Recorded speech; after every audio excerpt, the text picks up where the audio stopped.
Okay, we're gonna open the guard in the same way, right? So I'm gonna pose my hands on his hip. I wanna pin his hip down. Place my hand on the middle, on his tailbone, and I wanna break the guard. I wanna open the guard first, and once we open the guard, knee split again, okay? So once we open their guard, we have many options to pass the guard. A lot of times it depends on his reaction, but at the same time, we can also initiate what we want, right?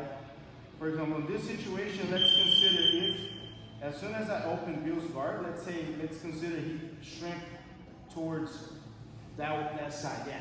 That gives me the opportunity to just drop my knee right here. That's the indicator for me to just drop my knee on the mat, right? So I drop my knee on the mat, I staple his leg. I keep my shin over his thigh right here, and I go and hug his neck right away, go chest to chest, and I shift my weight to that side.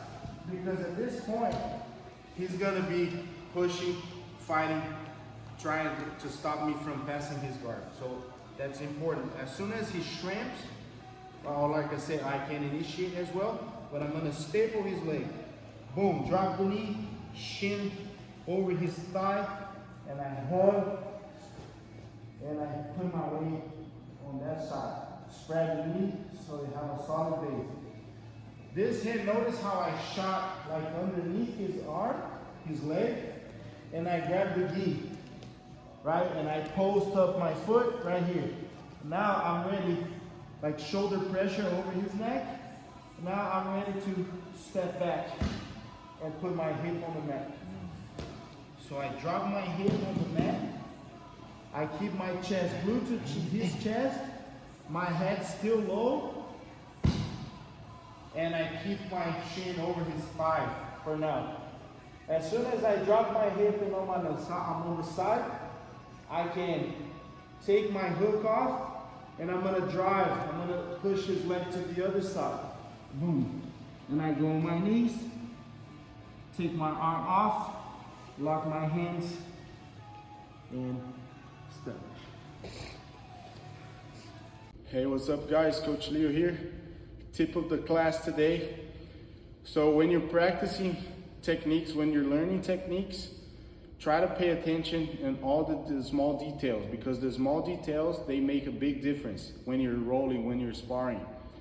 Of course, as a white belt, blue belt, whatever, when you're a beginner, you're not gonna be able to practice to apply that technique with the same efficiency as a black belt. But still important to pay attention in all the small details. That's gonna make a big difference when you're rolling, when you're sparring, okay? Another important tip for you guys when you're learning a technique, especially new technique, it's important to understand the mechanics first, practice the technique in a slow motion, and once you get it, once you understand and you got the technique down, the next level of practice will be you and your partner practicing with a little bit of resistance, right? Moderate resistance. That's how you sharpen your techniques even more. And then the next level will be live, like 100%. When I say 100%, it doesn't mean that you have to go like very, very hard, but you guys gonna give each other like the real reactions, the real resistance, right? Like you're gonna be trying to win, right? That's the next level of practice of the technique. See you on the mat. Thanks for watching the video. Hope you guys enjoy it. If you like the technique, if you wanna learn techniques like this and more, hit me up, I'll set you up. Os.